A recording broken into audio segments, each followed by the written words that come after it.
Last week we had a friend here climbing with us, which was awesome. So today we're just kind of taking it easy and going for a little walk back up in the town that has a really cool mountain sculptures.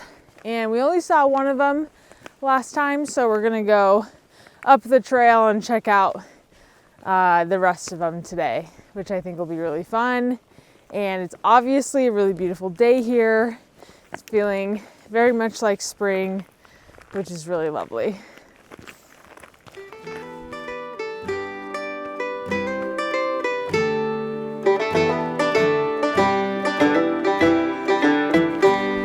Drytooling, one we saw last time.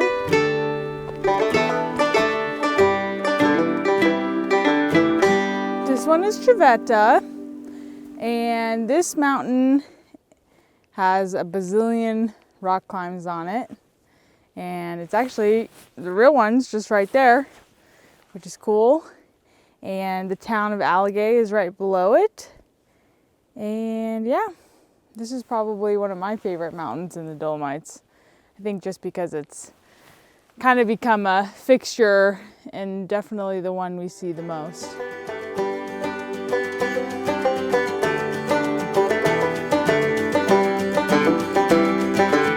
This one is Mount Pelmo, which is another mountain that I feel like we've seen a lot, but haven't been as aware of it. But this trip, I feel like we've gotten to the point where we've recognized Mount Pelmo a lot better and also remembered its name. I feel like we'd see it a bunch and just could never remember what it was called. And now this time, I feel like starting to remember it more.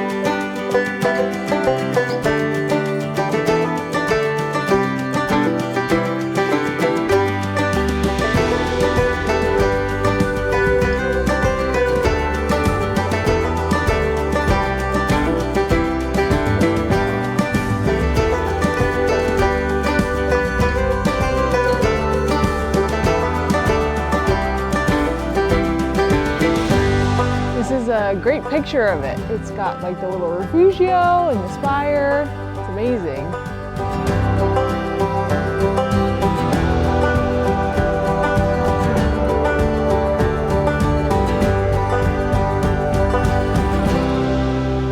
Ta-da! This one is the Marmolada, and actually it's quite accurate because the Marmolada is fairly blob-like. And this is fairly blob-like. And believe it or not, it's the tallest mountain in the Dolomites. And if we were, if it was really accurate, it'd have a little tiny cave all the way down here that we would climb in. And that's would be Tom's cave. Oh, maybe here, little tiny cave. But in reality, there's like this ginormous slab here, and then there's like the cave down here, and the road does this, like this on this side, and then it goes down like that. And Mount is over here, and so.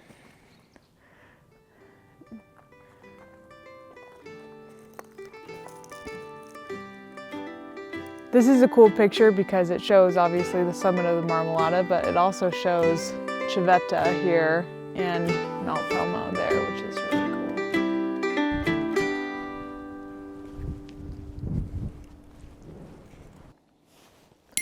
Hello, we are back at the dirt cave and definitely feeling tired and like it's the end of the trip. The trip is for sure winding down, and so really just taking this kind of extra time that we have before we go home next week to just kind of learn some some beta and some different things about this route called Aletheia. And yeah, I really want to just take today to try practicing a rope change, something I've never done before. So obviously I've done the first part of this route, which is RK, and then there's kind of these two different sections, and I'm just going to take the opportunity to learn as much as I can for future trips coming back. Behind me is the entirety of Aletheia. So Aletheia begins at the start of RK, and RK is the first half of Aletheia, and then it goes all the way out to the lip of the cave. One of the things that's really unique about this cave is that the ground and the ceiling get closer and closer the farther you get out of the cave. And so you actually have to do 2 different rope changes, which means you clip into a new rope in different sections of this route. They range between 10 and 15 feet off the ground, really. So having these rope changes is really important because it helps put less rope in the system, which keeps you closer to the roof when you fall. This rope change is unique because it actually has a bunch of draws pre-clipped. And if you've done any roof climbing before, you'll know that actually unclipping while roof climbing is much harder than just clipping on lead. The second section has the crux of the route, and it's a pretty big Gaston move. And I think what makes it pretty tricky is just because you've done the entirety of RK prior to the kind of crux here. And I think what's extra difficult is the crux on this route really just super pries your grip, which is hard after having just climbed a ton on RK. What makes the third section of Aletheia super difficult is not necessarily that the movement's hard, but one, it comes after having done a bunch of hard climbing beforehand. But the hardest thing I think for me is going to be the fact that you're just so close to the ground. So your decking potential is really high. And it's important to make sure that you have a really good belayer and that your rope management is really dialed, because if you aren't dialed here, like, there's a chance you could possibly hit the ground. It's also important to just mention that these rope changes aren't like a multi-pitch where you hang on the anchor and you switch the rope out and then you start a different pitch and then you go on and so forth. But what's different about this is that you have to hang on your tools, not weight the rope, and you have to clip into the new rope, and then you have to unclip from the other rope, all while hanging on your tools and not resting at all on the rope. And I've never done that before, so I think it's just going to be something that obviously I'm like pretty nervous about and pretty intimidated by, just because it's something I've never done before. And then on top of that, like, the ground just feels so close while you're climbing in here, that it's like, definitely for me, is like kind of always in the back of my mind for sure.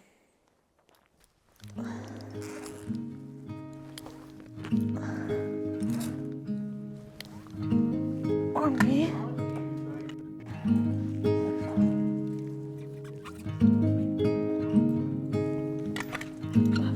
Today I'm just working the last section, the last rope change, and just trying to get way more comfortable on it and figure out, just dial in the moves and the way that the holds feel, dial in the rope beta, and just get it really secure feeling. Just so when I come back at some point in time, like, hopefully it'll take less time for me to get comfortable, just because I'm kind of putting in that work right now. And then, really getting an idea of what these holds feel like make a big difference when you're back home and you're setting the route to practice on, just because you have more of an idea of what stuff should feel like, and that's really important. So as much as I really just want to be done and eating cheese and pizza and not climbing anymore, I do need to keep on working this and having it be productive, as much as I kind of don't want to.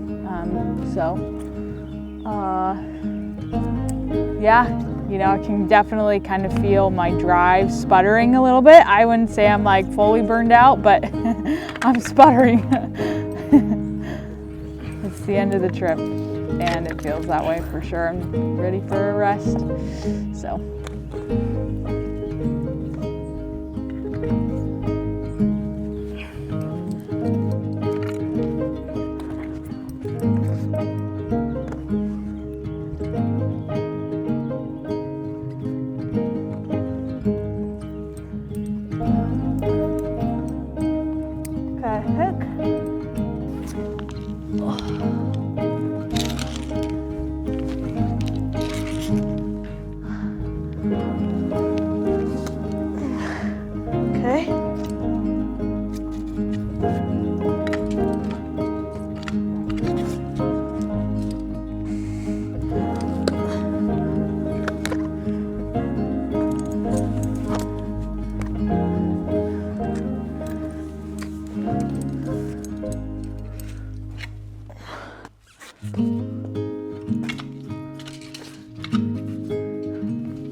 Yeah, so I mean, it's funny, like the day didn't really go how I was expecting. You know, I think I was trying to kind of force something that wasn't ready to happen, which I feel like I'm classic me.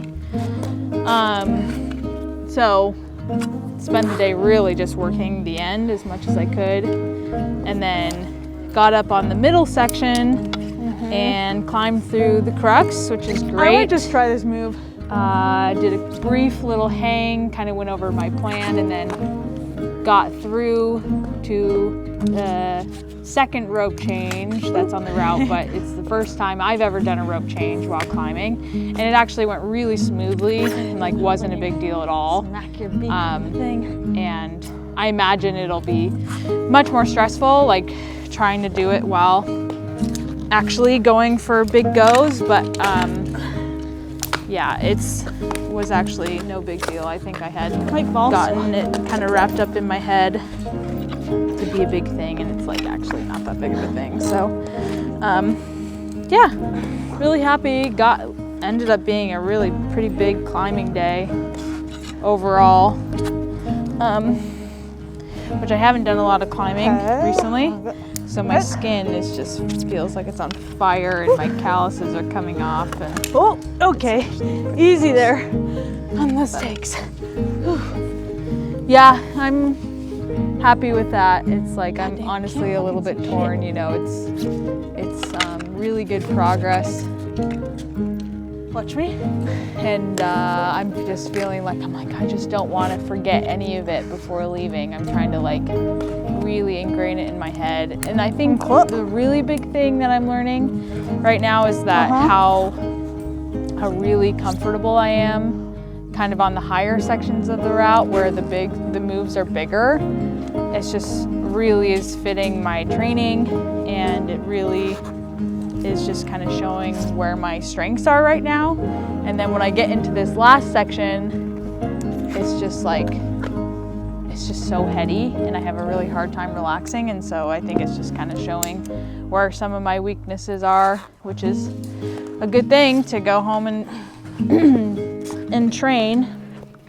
But I mean, today for me, like this last section, I worked it quite a bit, and by the time I did my third go, I was so much more relaxed on it. So that right there just goes to show that really it's more maybe of a comfort thing of just doing it a bunch of times and getting an idea of what the holds feel like and that kind of stuff, more so than training. But yeah, it's productive.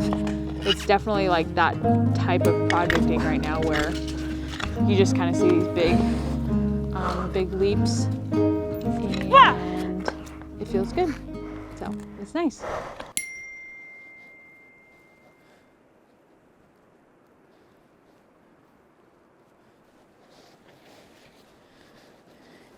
And the zipper shot.